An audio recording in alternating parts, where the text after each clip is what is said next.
qu'il faut passer de 3 milliards de bénéfices à 22 milliards de bénéfices pour réaliser cette opération. Toute l'énergie qu'on va mettre à réfléchir aujourd'hui dans l'urgence au cas VMware, l'énergie qu'on ne dépense pas pour des projets métiers ou des projets d'infrastructure. On sait qu'il y a un enjeu majeur et on voit qu'il est totalement incarné par le prochain gouvernement.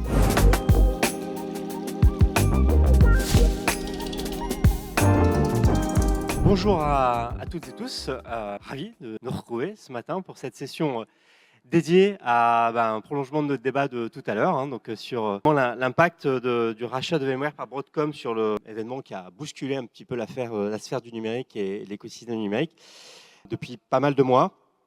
Et l'idée de ce matin, c'est de faire un petit peu un point d'étape, un état des lieux, de quelle mesure ce sujet a impacté l'écosystème. En débattre un panel de locaux de l'étape, certains. Donc Henri Lagrin, tu représentes le CIGREF, donc l'association qui représente les grandes entreprises et à travers tout l'impact du numérique pour qu'elles gèrent. Yannick Puget, qui est à la tête de la DSI de l'IMSA. Également, mais vous pouvez compléter, messieurs, je vous laisse. Oui, je ne vais pas parler tout seul. Directeur des opérations, je n'ai pas un DSI est bien en place, mais je le représente aujourd'hui et on est adhérent CIGREF. Emos, tu représentes effectivement la société Red Hat. Oui, bonjour, moi je suis responsable des architectes pour Red Hat France. Très bien. Pour me présenter, moi je suis Sylvain Fievé, créé il y a quelques années, maintenant plus de 10 ans, un média qui s'appelle Aliancy et qui porte l'ambition depuis 12 ans maintenant de décrypter l'impact du numérique sur les organisations. Alors, Aliancy s'en est emparé, ce sujet de VMware Broadcom, depuis maintenant 4 mois. On a essayé de décrypter de quoi on parle, on a une quinzaine d'acteurs autour de la table. Et justement, pour parler de quoi on parle, Henri, sans plus attendre, ce sujet du rachat de VMware Broadcom, justement, à quelle mesure il a impacté cet écosystème. Et la question que je te pose, c'est de quoi on parle aujourd'hui concrètement ? Alors, on parle de Broadcom, qui est en fait une société qui, au départ, est un fabricant de composants électroniques, de composants de processeurs, et qui a commencé à s'investir dans le software en 2018 par le rachat de CA Technologies, pour ceux qui s'en souviennent, qui était un produit d'orchestration des mainframes. Et donc, on a donc une expérience de l'arrivée de Broadcom sur le marché du software, puisque 2018, rachat de CA Technologies, 2019, rachat de Symantec Enterprise. Et à chaque fois, les comportements de Broadcom ont été particulièrement désastreux sur le marché, des pratiques parfaitement inadmissibles qui ont été dénoncées à chaque fois par les clients de CA Technologies, de Symantec. D'ailleurs, à ce sujet, le CIGREF, au nom de ses adhérents, avait déposé en septembre 2021, sur ces deux sujets de CA Technologies et de Symantec, une saisine auprès de l'autorité de la concurrence française pour dénoncer ces pratiques inadmissibles. Saisine qui n'a pas du tout été traitée, ni même ouverte par l'autorité de la concurrence. Ce que je te propose, c'est parce que là, on est dans le vif du sujet par rapport à la position. Je raconte l'histoire. Et puis, j'aimerais bien qu'on dise ce que fait VMware aussi, au sens de. Voilà. Parce que c'est un pionnier de l'innovation aujourd'hui sur la virtualisation, et c'était aussi intéressant. Ouais. Alors, en 2022, Broadcom annonce le rachat de VMware. VMware, le leader mondial de la virtualisation, du calcul, du réseau, du stockage, de l'orchestration des data centers. A rendu possible l'Internet quelque part. Et qui a rendu possible énormément d'opérations en les simplifiant, en permettant d'optimiser l'emploi des data centers, et qui s'est répandu depuis une vingtaine d'années dans toutes les entreprises. J'entendais dire, oui, les choix aujourd'hui, quand on fait le choix de VMware, les gens n'ont pas fait le choix du leader, mais ont fait le choix progressif de l'entreprise qui était au départ leader sur son marché, qui a porté la meilleure offre et qui s'est structuré sur une vingtaine d'années.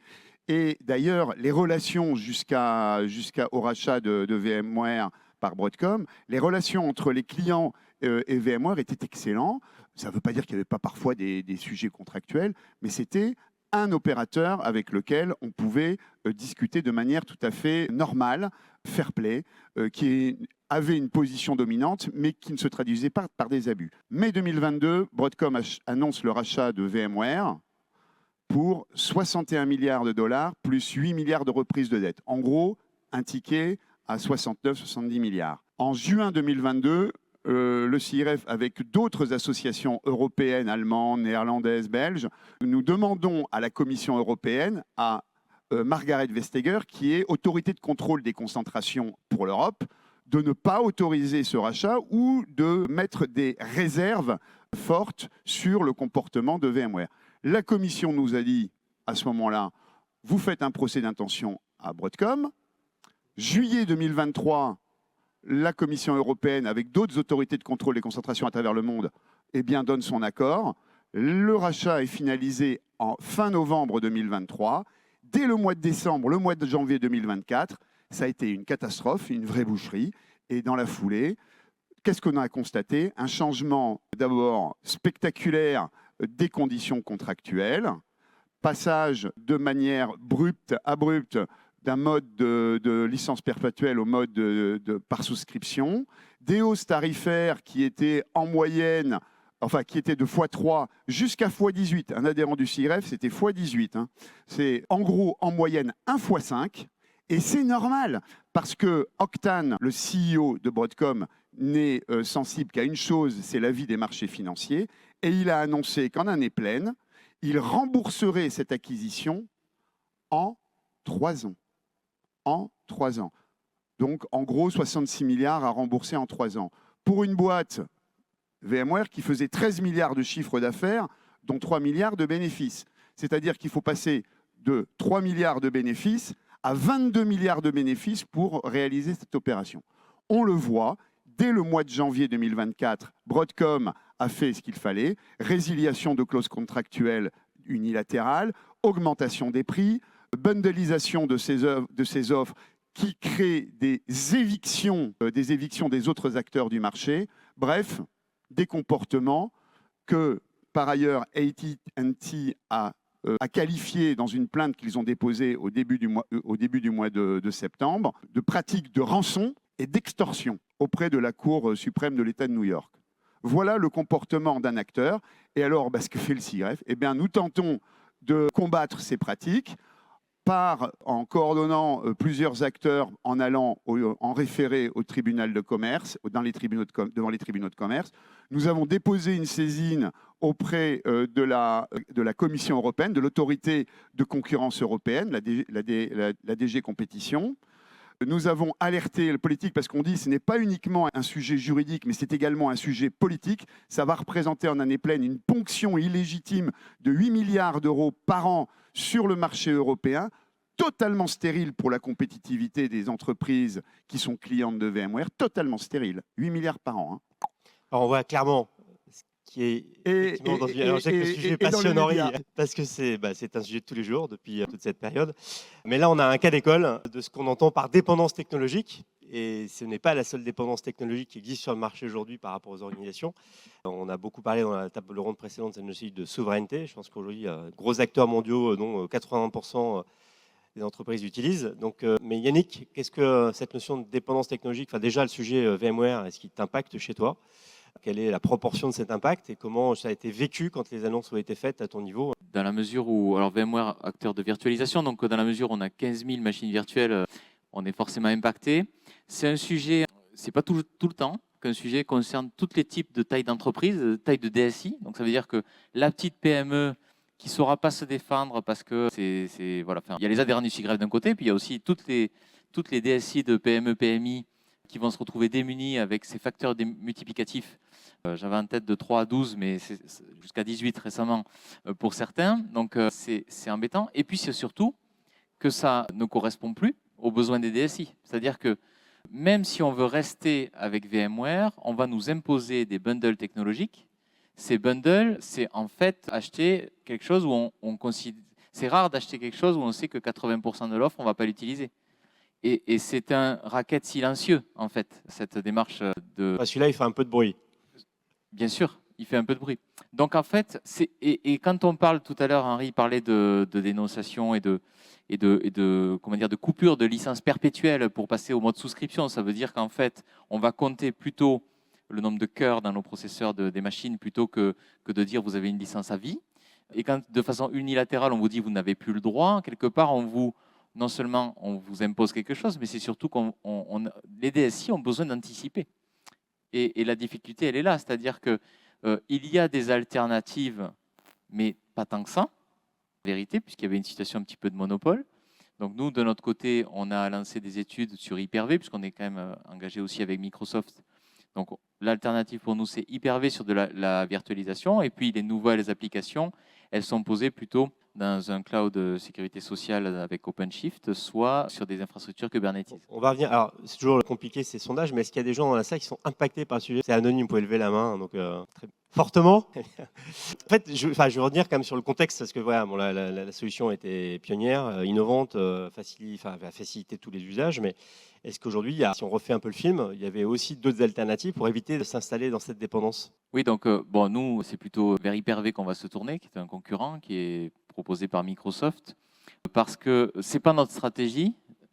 Notre stratégie cible de dépôt d'applications, elle est plutôt sur des conteneurs, mais ce qu'on appelle le legacy dans une DSI, donc toutes les applications, on va dire, historiques, sauf à dire on fonctionne par application de façon monolithique, et là, dans ce cas-là, il n'y a aucun intérêt à containeriser. Ça ferait l'objet d'une autre table ronde, je ne vais pas m'étendre, mais globalement, soit on traite vraiment le sujet et on containerise, mais ça prend du temps, ça va prendre des années, en fait, et c'est notre démarche long terme, mais par contre, à court terme, il nous faut bien réagir.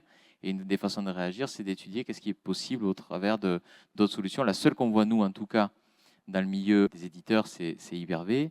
On sait qu'il y en a des open source, mais on pense qu'elles n'ont pas le même niveau de maturité. Alors, on a la chance d'avoir un représentant de l'open source qui va pouvoir nous éclairer sur ces points-là. Mais avant de rentrer dans les alternatives, qu'est-ce que toi, tu observes sur le marché, sur la manière dont les entreprises ont réagi par rapport à ces sujets-là, en tant qu'observateur neutre pour l'instant? Alors, ce que j'observe surtout, c'est que nous, on voit un impact, mais un impact qui est... Alors, on est de l'autre côté, donc plutôt positif, dans le sens où on a énormément de questions et de demandes de nos clients de leur trouver une solution.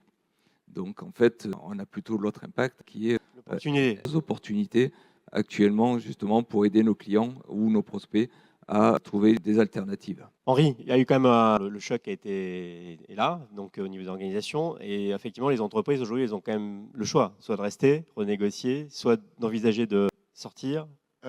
C'est un choix quand même qui est compliqué parce que d'abord sur les plus grandes infrastructures, ce sont des projets de 3 à 5 ans. Or, les contrats de maintenance des licences perpétuelles, d'ici 2-3 ans, pour ceux qui ont les mieux négociés, et ça s'arrête. Donc, j'ai beaucoup d'adhérents du CIREF qui me disent « De toute façon, je n'ai pas le choix, il va falloir que je continue encore 1 an, 2 ans, 3 ans avec VMware, même si je suis dans une stratégie complète de sortie de VMware. » Donc, de toute façon, ils vont être obligés de le faire. Et c'est là qu'il y a quand même des débats, parce que sortir de VMware, ça coûte extrêmement cher. Ça prend du temps et ça consomme énormément de budget de manière stérile pour la compétitivité. Donc ça ralentit en plus, ça mobilise de l'énergie, ça mobilise des ressources financières pour un truc totalement stérile pour la compétitivité de l'entreprise. Alors même que les entreprises ont par ailleurs aujourd'hui des difficultés à mobiliser des ressources et de l'énergie pour la transformation business. Donc, c'est pour ça que ce sont des arbitrages qui sont très compliqués à réaliser. Moi, je vois, il y en a beaucoup qui préfèrent justement se dire, bon, ben ça, ok, on va transiger, on va négocier autant que possible, mais on arbitre. Et on arbitre toujours dans une entreprise. Et à la fin de l'histoire, personne ne va se retrouver qu'avec un mono-acteur. C'est-à-dire qu'on va garder du VMware, en fait. C'est juste qu'on va aller chercher de la bifilière. Parce que quand on a un volume de migration à opérer, déjà, on n'en parle pas assez, mais il y a la formation aussi des équipes, puisqu'on a des gens qui, depuis des années, travaillent sur ce type de technique. C'est toutes les ressources qui sont concernées. Donc, la vérité, c'est qu'on va garder du VMware, on va aller faire des études pour aller sur de l'OpenShift ou de l'Hyper-V ou autre chose. Et à la fin, de toute façon, il y aura quand même un flow, en tout cas pour ce qui nous concerne, un gros flow de VM qui vont rester avec VMware. Alors, on a compris que... C'est pour ça que Broadcom se permet il le sait très bien. Alors, on a aussi compris qu'il n'y avait pas de solution de 1 pour 1 dans les organisations. C'était compliqué, effectivement, parce qu'il y a autant de contextes, de situations que d'entreprises par rapport à ce qui s'est installé au niveau des fonctionnalités. Mais avant de rentrer sur le sujet des alternatives concrètes, aujourd'hui, au sein du CIGREF, notamment par rapport à des solutions qui sont omniprésentes de ce type-là, et ce ne sont pas les seules dans les entreprises, cette vigilance de dire aujourd'hui d'anticipation, de dire ouais, ces sentiments de dépendance, ils existent, ils sont factuels. Est-ce que c'est que le jeu du politique? Est-ce que aussi dans les entreprises, on a moyen d'alerter en amont de ces risques de dépendance, objectivement, en termes de gouvernance d'entreprise, par rapport à ce que ça fait depuis de nombreux mois, d'années qu'on entend cette logique de dépendance, elle est factuelle. On a parlé de Microsoft tout à l'heure, de Google aujourd'hui. C'est des boîtes qui sont quand même omniprésentes dans les entreprises, qui peuvent du jour au lendemain décider d'augmenter de 15, 20, 30% leurs conditions tarifaires de manière unilatérale. Donc aujourd'hui, est-ce qu'on arrive en tant que directeur des opérations à mesurer ce risque ou de sensibiliser une gouvernance? En tout cas, l'exemple de VMware nous met tous en alerte. C'est-à-dire que là, on fait forcément la cartographie des éditeurs avec qui on travaille, avec les fournisseurs aussi, et on cherche ces dépendances en se disant, il faut plus. C'est pour nous toute l'énergie qu'on va mettre à réfléchir aujourd'hui dans l'urgence au cas VMware, c'est de l'énergie qu'on ne dépense pas pour des projets métiers ou des projets d'infrastructure pour se préparer à l'avenir. Donc, il est clair qu'en prospective et en réflexion, ça nous a mis en alerte. Donc, on regarde aujourd'hui vers qui on pourrait avoir des dépendances et comment on les traite surtout. Oui, tu voulais rajouter Oui, je voulais dire, il faut toujours raisonner en parallèle sur deux ordres. Il y a les décisions individuelles que prennent les entreprises pour maîtriser leur dépendance technologique, et elles le font plus ou moins bien, plus ou moins vite, mais qui ne doit jamais se substituer à l'autre ordre, qui est l'ordre collectif, c'est-à-dire politique. Et nous avons fait des propositions très, très précises, notamment au gouvernement français et à la Commission européenne, pour traiter ce sujet. Je prends un seul exemple. Nous avons un Digital Market Act qui prévoit dans ces 10 Digital Services dans lesquels on peut désigner des gatekeepers. Il y a le Cloud Services. Nous avons demandé à la Commission européenne de désigner VMware by Broadcom comme gatekeeper au titre des Digital Services. Ça aurait déjà un effet qui est pas mal. Et puis, aujourd'hui, quand on voit le sujet tel qu'il se pose pour toute l'économie européenne, il appartient à la Commission de prendre une décision politique et de dire bah écoutez, on vous a donné une autorisation, on ne s'attendait pas à ça, mais vu ce qui se passe, on va remettre en cause l'autorisation qu'on vous a donnée il y a un an. Les grandes entreprises ont une chance, le SIGREF existe et a pris le flambeau pour les défendre. Toutes les entreprises n'ont pas cette représentativité, donc la PME et autres, et donc le jeu du politique est important.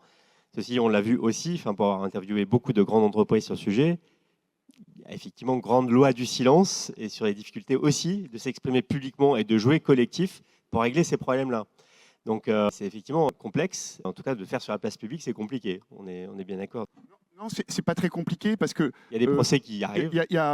Quand on voit, il y a Thales qui a gagné en référé avant le jugement au fond. Ça a été annoncé au mois de juillet. Il y en a d'autres. Il y a Oxia, donc c'est public, donc on peut en parler. Mais Oxia, la hausse des coûts, la hausse des tarifs qui lui était imposée par Broadcom, c'est équivalent à son EBITDA. Donc il pouvait fermer, quoi.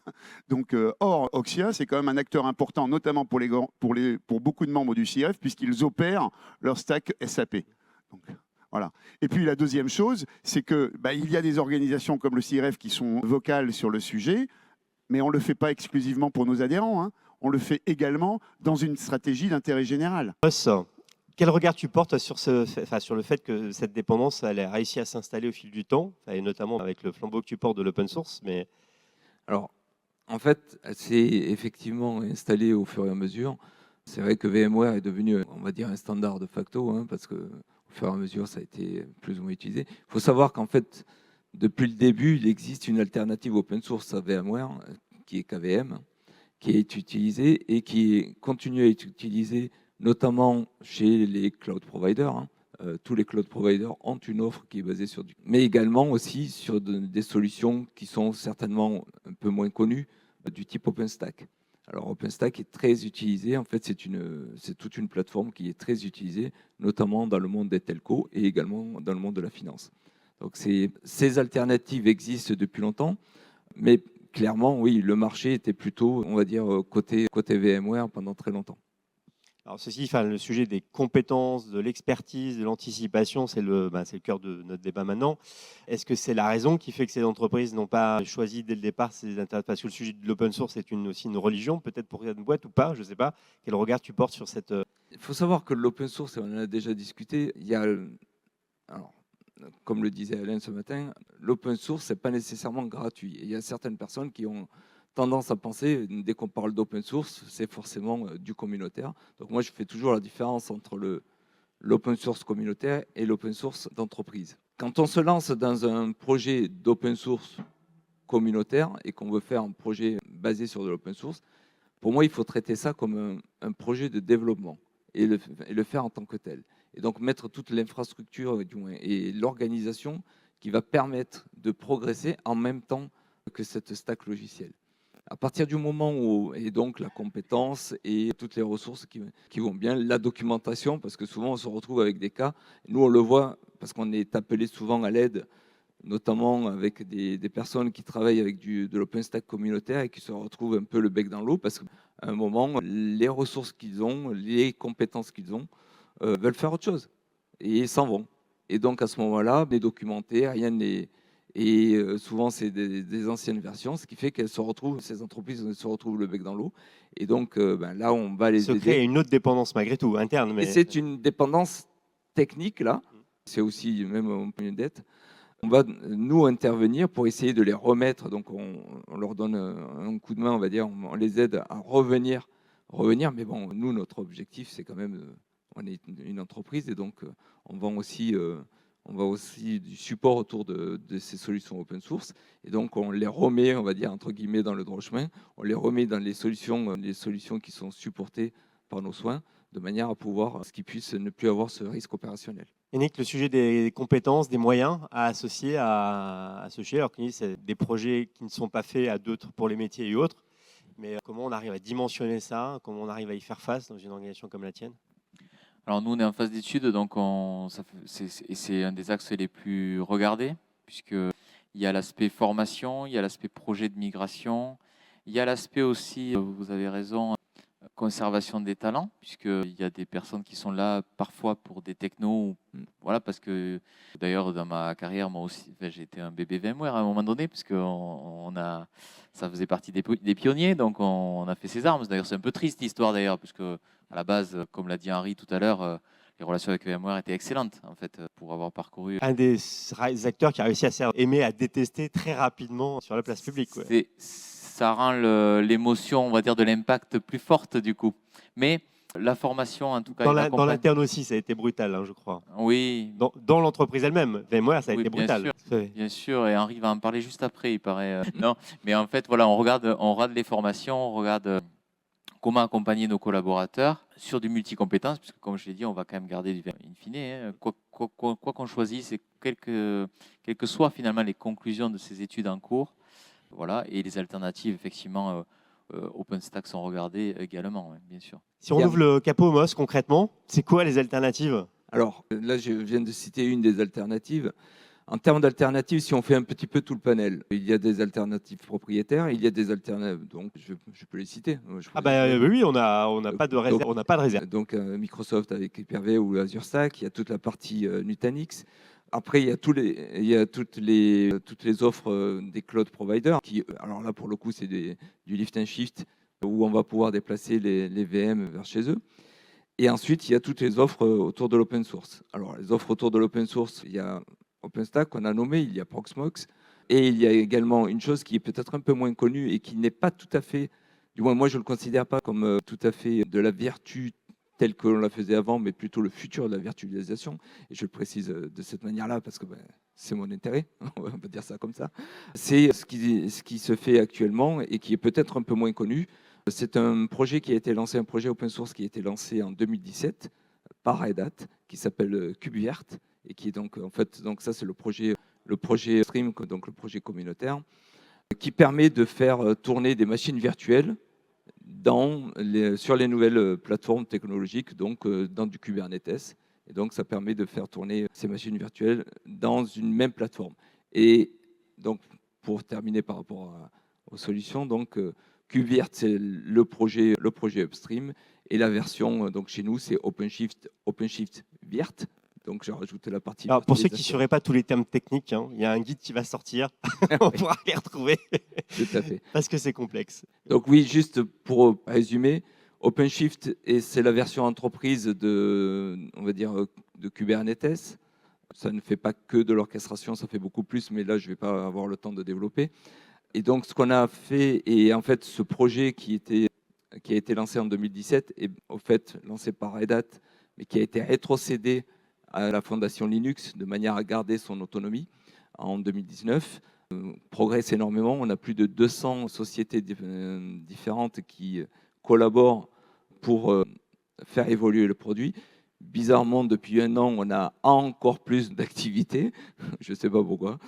Et donc voilà, ça évolue très vite de manière à pouvoir justement offrir une solution viable que moi je ne mets pas exactement au même niveau que les autres, dans le sens où l'objectif c'est de pouvoir aller travailler avec des machines virtuelles et des containers, tout ça dans une même plateforme. Et donc pour moi c'est là pour le coup par rapport aux commentaires de tout à l'heure disant en fait c'est stérile si on fait juste une migration d'une techno vers une autre, là pour moi ça amène la modernisation que les entreprises de toute façon doivent faire.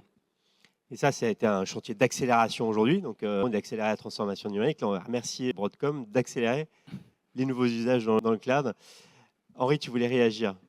Oui, c'est d'ailleurs un sujet sur lequel on a également interpellé la Commission européenne. Elle dispose d'un instrument qui est assez intéressant, c'est ce qu'on appelle les PIEC, les projets importants d'intérêt européen commun, avec le PIEC Cloud, sur lequel il y a quand même pas mal de moyens financiers qui ont été placés. Et nous avons demandé à la Commission de faire deux choses. C'est de financer justement le développement d'alternatives au niveau européen pour s'affranchir de VMware et qui soit au meilleur niveau de qualité. Et je pense que le rattrapage sera peut-être assez rapide parce que par ailleurs, Broadcom a viré aux États-Unis la moitié déjà des salariés de VMware et il y a eu une très grosse évaporation, notamment dans tout ce qui est R&D. Et par exemple, en France, c'est déjà un tiers des salariés qui ont été virés. Et ça continue parce qu'il y a quelques règles sociales en France. C'est moins rapide la route. Mais enfin, c'est ça.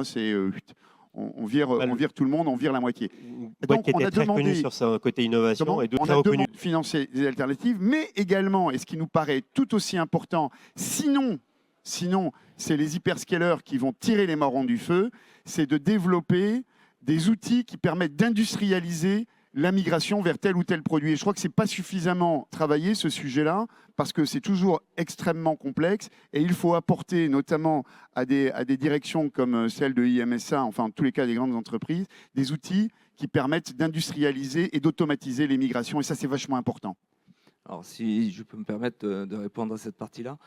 En fait, il faut savoir et il faut séparer plusieurs choses dans les migrations à partir de VMware vers d'autres outils. La migration de la VM elle-même, honnêtement, elle ne pose pas de problème. La VM, c'est simple. Des outils existent d'ailleurs, on en fournit un, mais il n'y a pas que le nôtre, il y a plein d'outils qui permettent de le faire. Là où, on va dire, la complexité réside, c'est en fonction en fait, de l'adoption ou de ce qu'a commencé à utiliser l'entreprise sur d'autres domaines, et notamment toute la partie réseau, microsegmentation, NSX, NXXT, ainsi de suite, et la partie stockage et la partie VRA, VRO. Donc toute cette partie-là qui est toute la partie automatisation et opération en fonction de l'usage. Et nous, on se rend compte que la plupart du temps, quand on voit nos clients, ils nous disent on a VCF. Alors là, on se dit on a VCF, ça veut dire qu'ils ont la totale. Et quand on commence à creuser, et c'est un peu aussi souvent le... VCF, c'est VMware Cloud Foundation, c'est-à-dire c'est les 4 modules principaux. C'est la totalité de l'offre. C'est le fameux truc qu'on est obligé d'acheter si on n'en a pas besoin. Le bundle. Le bundle, voilà.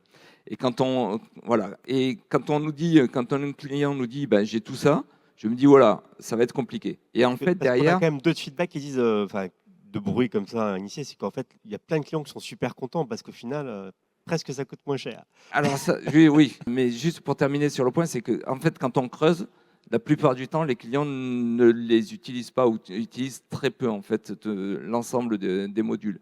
Donc finalement, hormis quelques cas que j'ai en tête, où on va devoir aller beaucoup plus loin, et on est en train de travailler justement sur les capacités d'automatisation des règles réseau, mais c'est pas simple. Cette partie-là est pas simple. C'est pour ça que quelques financements de la Commission seraient les bienvenus pour permettre d'accélérer en tous les cas ces travaux. Il y a aussi les outils liés au capacity planning, au tableau de bord. Il y a énormément il peut y avoir, en tout cas, un certain nombre de process d'entreprise qui soient touchés, les campagnes de PRA, des automatismes, en tout cas, autour de ces machines virtuelles qui peuvent être, qui, suivant effectivement ce qu'a choisi l'entreprise, peuvent être impactés. Juste un point sur, parce que on a rapidement parlé d'innovation. C'est vrai que, exactement t'envoyer là-dessus. parce que je sais que vous vouliez y aller, mais c'est vrai que c'était une entreprise. Je dis c'était, j'espère que c'est encore le cas, mais en tout cas, il ne faut pas qu'elle perde sa R&D, en fait, parce que elle était reconnue, et les licenciements, ça envoie un signal quand même assez fort sur le fait qu'on n'est plus sur une capitalisation financière que sur de la recherche et de l'évolution de ce qui a fait, en fait, qu'aujourd'hui, s'ils sont en position dominante, de toute façon, il y avait Xen à l'époque de Citrix, il y avait quelques produits quand même qui existaient dans les années 2010, qui ont disparu, tout simplement parce que la R&D a fait en sorte que tous ces aspects autour de la VM existent. Et c'est ça qui est dommage, en fait. Il ne faut pas le perdre. Hein. Mais on n'est pas sur le chemin de le garder, en tout cas. Toi, cette situation, elle t'a aussi amené une certaine innovation dans ton organisation. Cette situation de fait, parce que tu as continué à bosser avec VMware aussi, mais est-ce que ça a amené une réflexion sur la transformation et sur l'innovation dans une boîte comme la tienne? Alors, c'est un peu tôt, puisque nous, on attend surtout d'aller au bout des études, et c'est assez récent, comme l'a cité Henri. On a par contre bénéficié de ce passé R&D, puisque les interconnexions réseau dont on parle, on en bénéficie. La partie SAN, stockage, on en bénéficie. Voilà. Donc, du coup, on a plutôt, nous, bénéficié de ce qui s'est passé dans le passé. Et c'est à nous maintenant de voir dans le futur avec qui et comment on traite ce sujet de façon plus large. Concernant l'innovation, et je suis au regret de le dire, j'ai vécu au fait le rachat de CA Technologies par Broadcom. Donc je l'ai vécu de l'intérieur. Et clairement, c'est pas du tout le dada d'Octane. L'innovation, c'est pas du tout son sujet. La première chose qu'il a faite quand il a racheté CA Technologies, c'est qu'il a revendu Veracode, qui était une des pépites qui avait été rachetée à ce moment-là parce que ça ne l'intéressait pas. Et quand on lui avait posé la question, parce qu'on avait à l'époque travaillé énormément sur la partie DevOps et sur tous les nouveaux sujets, il nous avait dit, moi, l'innovation, ça ne m'intéresse pas. Et de toute façon, si je veux de l'innovation, je rachète une boîte. Donc c'est vraiment le mindset de la personne, c'est celui-là. Ce n'est pas de l'innovation. Concernant CA, c'est 70% des employés qui ont été remerciés au bout d'un an.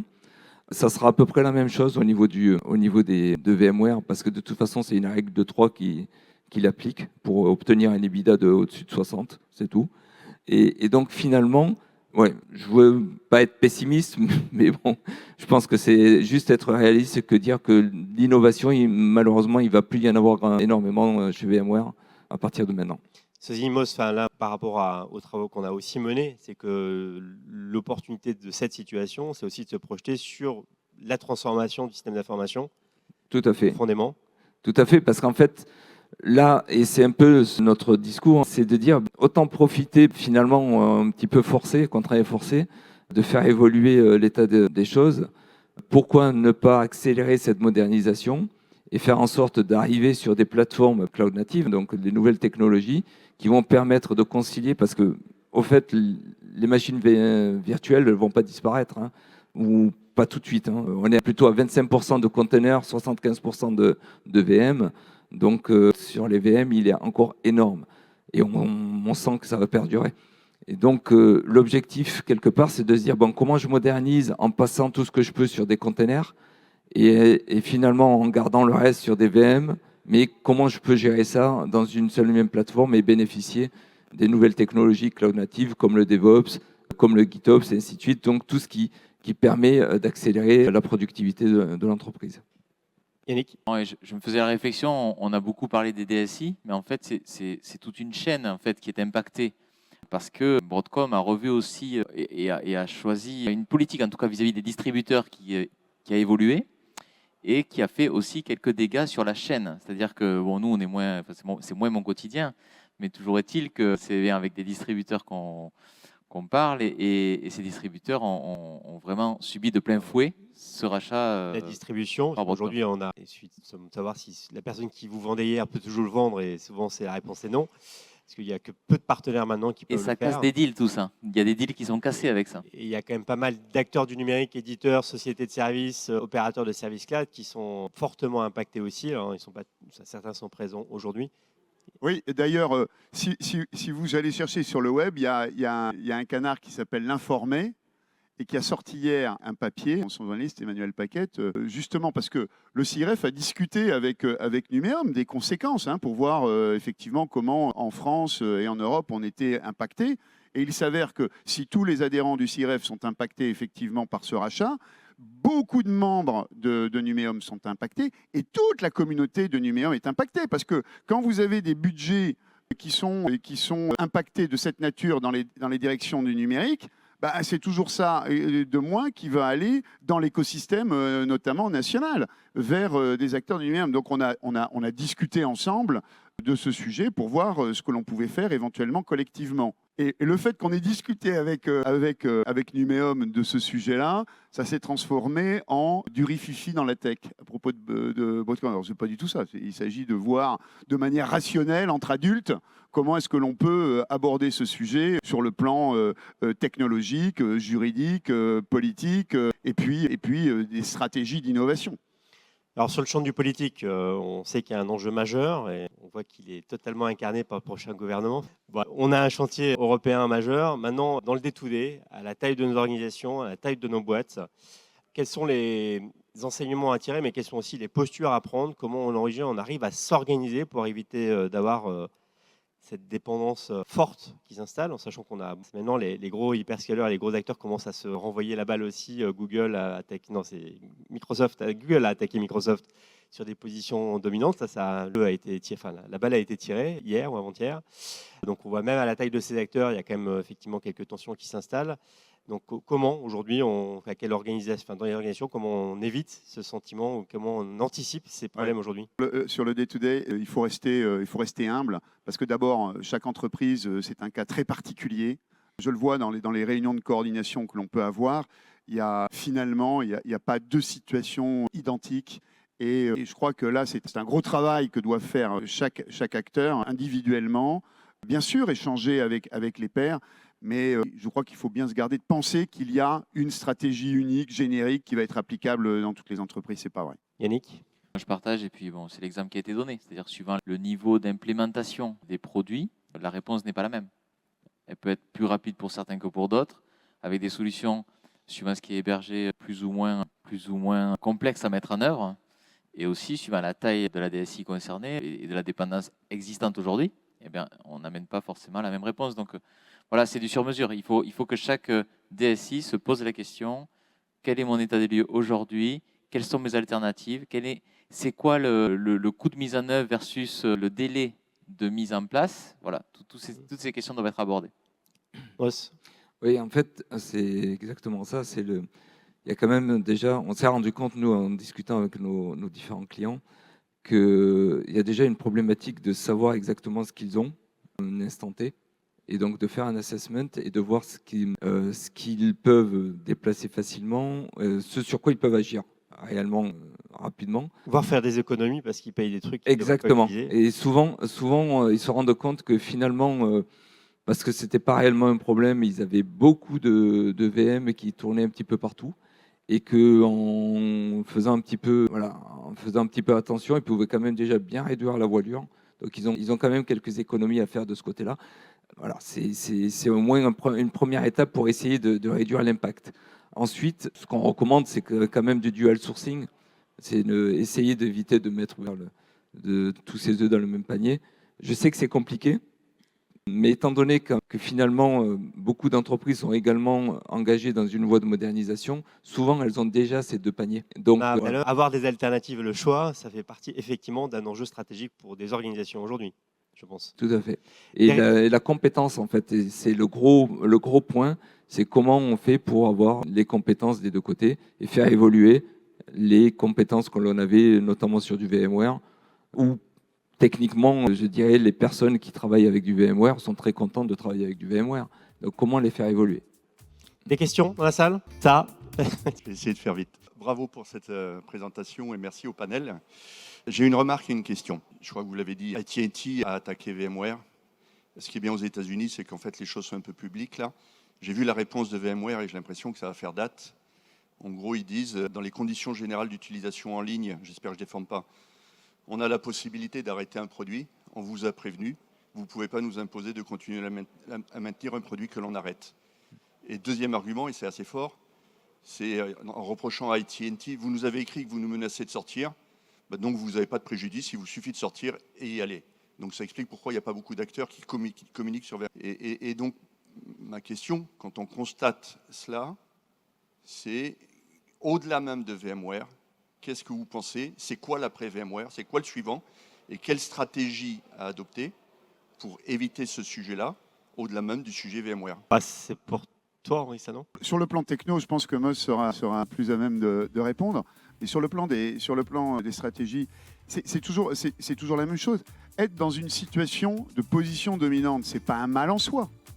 Hein, mais ça nécessite par ailleurs que collectivement, on mette en place des règles qui permettent de maîtriser ces dépendances technologiques, ce qui est insuffisamment fait, notamment en Europe. Cela dit, je note que ça change. Il suffit de lire ce que Mario Draghi a écrit dans son rapport sur ce sujet-là. Il a quand même développé énormément ce sujet-là.